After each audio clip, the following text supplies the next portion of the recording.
Em 1799, 10 anos depois que começa a Revolução, o diretório também vai insatisfazer todo mundo, porque o diretório é complexo demais, é muita instituição, é muita porra, tem deputado, aí tem o coancião, aí tem não sei o quê, e o diretório são 5 caras, eu gosto de 2, mas não gosto de 3, uma confusão danada.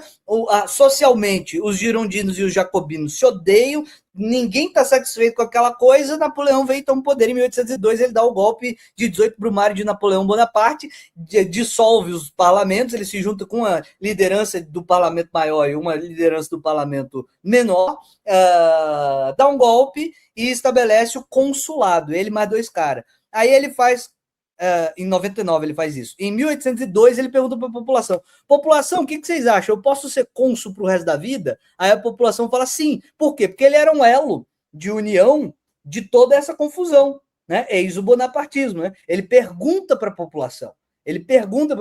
População, vocês querem que eu fique para sempre? Aí a população fala: sim, porra, eu sou um líder militar, a população me apoia, eu sou um líder igual Júlio César, exatamente, igual Júlio César. Eu tenho o setor militar do meu lado e a população está do meu lado, acabou a república. Quem manda nessa merda sou eu. Aí, exatamente, igualzinho Júlio César que virou ditador vitalício. Exatamente a mesma coisa. Então, para todos os efeitos, o que é esquerda e direita? Esquerda é dentro de um sistema parlamentar, isso é esquerda e direita, serve para isso. Esquerda é dentro de um sistema parlamentar, uma aproximação da população, uma codependência com o interesse popular. É simbiótico. Na medida em que você perde apoio popular, você não serve para mais nada, porque você não tem apoio de outro lugar nenhum. Seu apoio está ali, a base do seu apoio é aquele. Direita, por outro lado, ela está fazendo as transformações que ela acha que deve de forma conservadora. Ela goza, o apoio dela é por cima. Ela não depende do apoio popular, inicialmente. O local onde ela busca base estrutural, onde simbioticamente ela está ligada, é na conservação. Ela não quer grandes transformações. Agora, o que aconteceu na Alemanha, que vai criar um outro movimento? Napoleão é exatamente essa tentativa de conciliar as duas coisas e fecha o regime, né? Fecha o regime. Quem manda é a ação individual do cara, porque ele imageticamente liga-se à população. Então, ele, como grande homem individual, ele, como grande caudilho, para a gente usar os termos brasileiros, ele se liga imageticamente, a imagem dele, não é o grupo, não é o partido, não é a organização, é um indivíduo só, que tem uma ligação popular, ele tem um carisma muito grande, tá? Termo lá do Weber, né? Então ele tem um carisma muito grande, então ele pode botar no seu cu, classe trabalhadora, que não tem problema não, porque você liga-se por uma imagem, você representa a força da França, você representa o amor francês, né? Então, a posição napoleônica é você consegue unir as pessoas em volta da sua imagem, do carisma que você tem. Mesmo que você enfie o braço no rabo da pessoa e rode, você continua com apoio, certo? Então, essa ligação é pessoal. A gente já não está falando daquela estrutura de direita e de esquerda que tem dos parlamentos. É uma ligação imagética e pessoal que você pode botar no rabo de todo mundo, porque por que você consegue colocar no rabo de todo mundo se você quiser? Você consegue colocar no rabo de todo mundo, porque se alguém não gostar, você coloca o exército e mata. É por isso que você pode pôr no rabo de todo mundo. Porque você tem o exército na sua mão. Com o exército na sua mão, se a pessoa não gostar, você bate nela, certo? E aí não interessa se é de direita ou se é de esquerda, se tem apoio popular, se não tem apoio popular. Agora é um outro mecanismo político, O mecanismo político é assim: se eu não tiver apoio popular, o que eu faço? Eu mato a população. Foda-se, eu tenho o exército. Entendeu? Então, no processo imperial, quando você tem uma estrutura como a napoleônica ou como a de Rômulus Augustus é o outro. Bom, Augustus. Quando você tem a estrutura como a de Augustus, e a questão não é se você gosta ou não de mim ou que base de apoio que eu tenho. Se eu começar a perder a base de apoio, eu mando o exército te matar. Se você não gostou, eu mando o exército te matar. Certo? Essa que é a base de apoio. A base de apoio é o setor militar, por isso que é ditadura. A gente chama, ultimamente, a gente vê Otávio, obrigado, Otávio, isso, Otávio Augusto, né? quando com o Otávio Augusto no poder, assim, você não gosta de mim, não? Cadeira elétrica, forca, espada no rabo, foda-se, qualquer merda, eu mato você. Eu mato você. O Rômulo Augusto é o último imperador de Roma. Certo? Então, não, nem se coloca a questão de esquerda ou direita. Certo? Não se coloca a questão de esquerda ou direita. Se coloca a questão de se você for contra, eu te mato. Se você for contra, eu te mato. É assim que funciona quando você tem um poder militar na mão do governante. Então, a questão de esquerda e direita sequer começa a parar de fazer sentido. Aí veja bem. Aí veja bem. Aí o que acontece? O que acontece? O que acontece? Então a gente tinha muito claro na nossa cabeça. O que é a esquerda? A esquerda depende de apoio popular. A direita é conservadora, ela depende do apoio de outro lugar. Quando você tem estruturas parlamentares. Mas aí vem o século XIX. E aí vem Napoleão III. E Napoleão III ensina uma síntese das duas coisas, que na tradição marxista se chama bonapartismo. Bonapartismo. O bonapartismo aprendeu aquela posição de Napoleão, enquanto imagem da unidade nacional, apresenta-se enquanto imagem da unidade nacional e serve para destruir os direitos conquistados a longas lutas e morte, sangue, e cabeça rolando e etc e tal, no período de desenvolvimento liberal. Isso é bonapartismo. Tipo assim, você pega todos os direitos individuais conquistados no período de Revolução Francesa ou nos movimentos posteriores, todos aqueles movimentos de ganhos individuais, você rasga essa merda toda e você fica vinculado a uma ideia de nacionalidade. Eu represento o coletivo. Eu vou nem para a direita nem para a esquerda, eu vou para frente. Isso que eu estou narrando para vocês é bonapartismo. Bonapartismo não é um movimento de esquerda, é um movimento individual focado no rabo do governante. Esse movimento individual focado no rabo do governante, ele elimina os direitos que já foram conquistados pela população, a duras penas, a duras mortes, a duro sangue. Tudo isso que foi conquistado volta para trás para esse cara conseguir governar. Isso é bonapartismo. Na tradição marxista, o nome disso é bonapartismo. Bonapartismo. Eu sou o grande homem, chuta no meu peito, ninguém mais tem direito a nada, porque eu vou fazer o movimento de melhorar o mundo. Isso é bonapartismo na tradição marxista. Isso não é de esquerda. Isso não é de esquerda. Isso não é de esquerda. Tá? Bonapartismo não é de esquerda, mas tem apoio popular, sim, tanto quanto Napoleão tinha, tanto quanto Júlio César tinha, tanto quanto qual é o nome do cara? Otaviano Augusto tinha, certo? Ter apoio popular não torna de esquerda esse movimento. Esse movimento ele vai voltar todas as conquistas feitas pelo movimento popular para trás. Em troca, ele vai fazer um movimento por cima, e aí Otto von Bismarck tem um movimento outro. Além dessa coisa política, que é onde está a sua base de apoio, Otto von Bismarck vai criar um movimento de a gente vai fazer a transformação, a modernização, criar direitos trabalhistas, e isso é o discurso de posse dele sobre a unificação. Ele vai criar uma grande Alemanha à base de ferro e sangue. É a frase que ele faz assim que ele assume o poder, né? Ele assume o poder como chanceler da Alemanha, ele fala assim, olha, esses burguês safados que querem, direito, lei, proteção dos direitos individuais, pessoas importam, todos os homens são iguais, essa merda toda. Não, agora é o tempo dos homens. Agora a gente vai fazer na base de ferro e sangue, certo?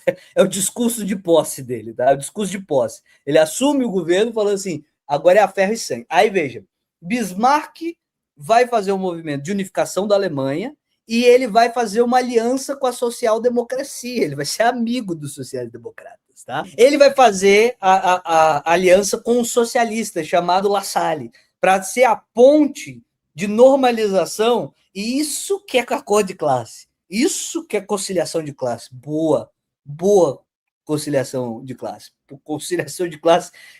clássica, né? Então ele vai fazer a aproximação de La Salle para La Salle normalizar Bismarck entre os trabalhadores e ele vai entregar para os trabalhadores alguns ganhos. Esse negócio de entregar alguns ganhos, porque o movimento da classe trabalhadora tá vindo pra porrada, tá vindo com caralho, isso já não é a mesma coisa que apenas bonapartismo. Isso a gente chama, aí na tradição marxista, de via prussiana de modernização. Entenderam?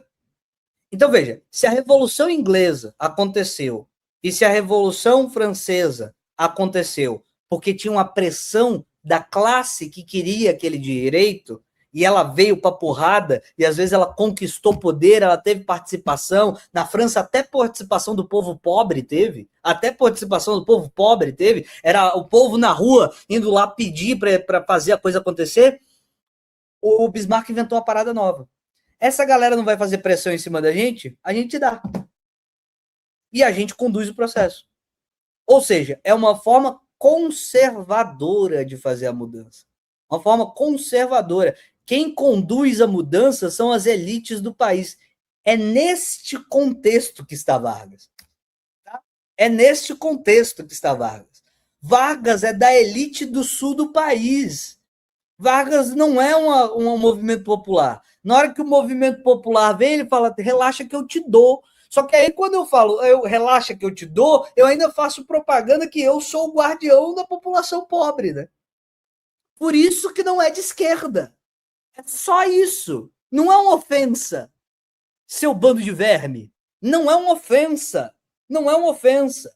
É um cara poderoso, dono de terra. Quando a população vier para cima, ele fala, relaxa que eu te dou. É uma via prussiana brasileira. Certo? Relaxa que eu te dou. Aí é uma organização política que vem de cima. Por isso que não é de esquerda. Agora, encontra direitos trabalhistas, dá base para os direitos trabalhistas, dá, como Bismarck também dava.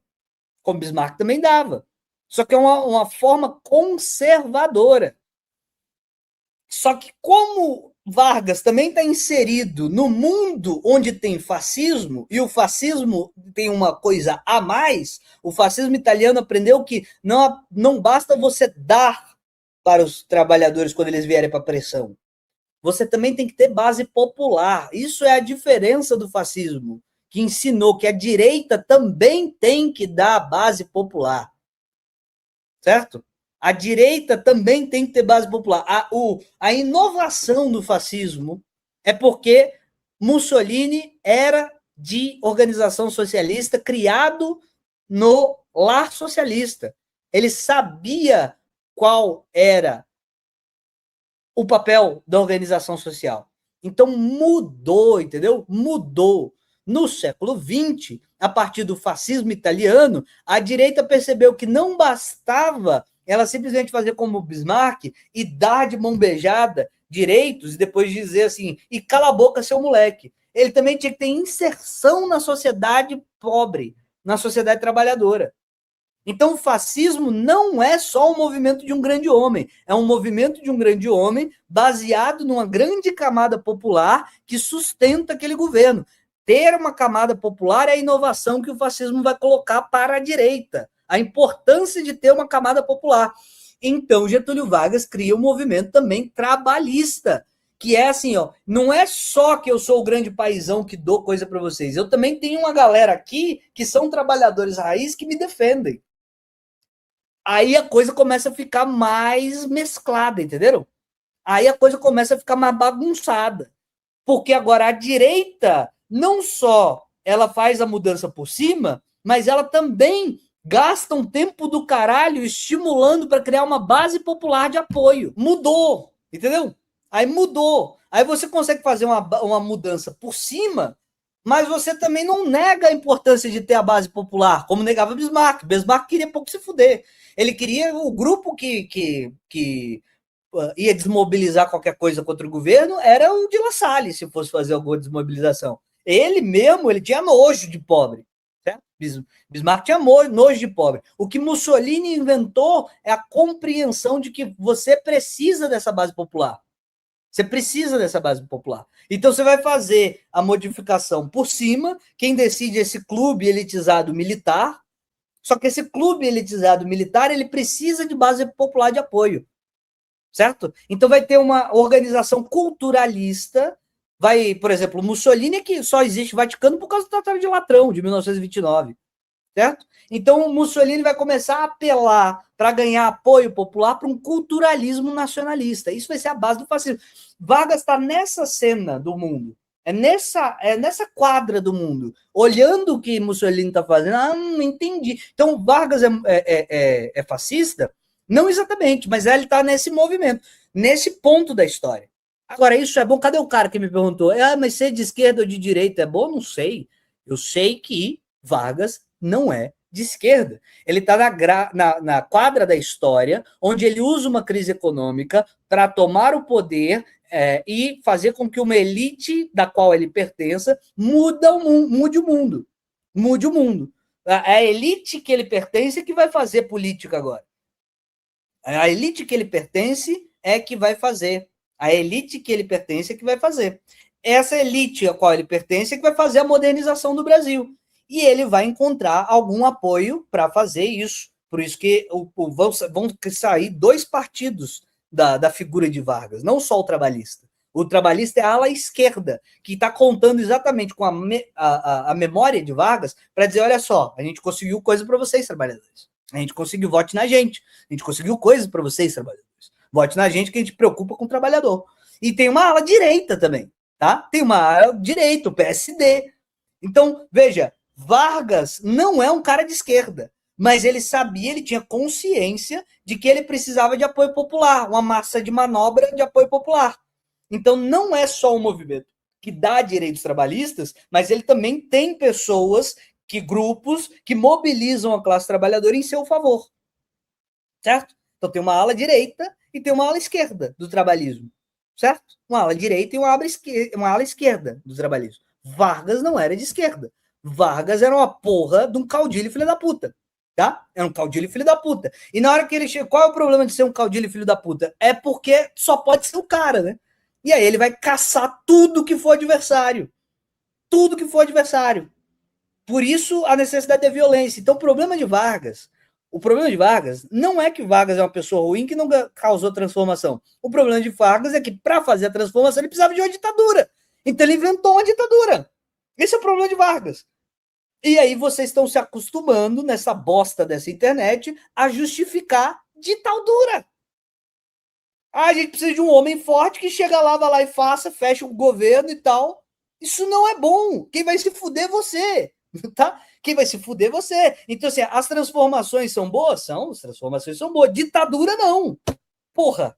Ditadura não. Então a galera de esquerda tá usando a figura de Vargas não para dizer que é de esquerda, mas para justificar que eles são os grandes guiadores do país e se precisar eles fecham o país na ditadura.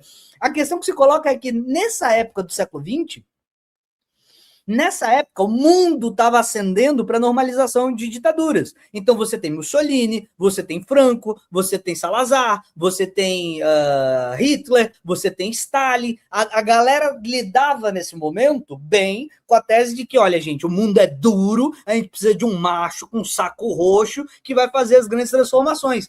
Todo mundo se fode nessa época.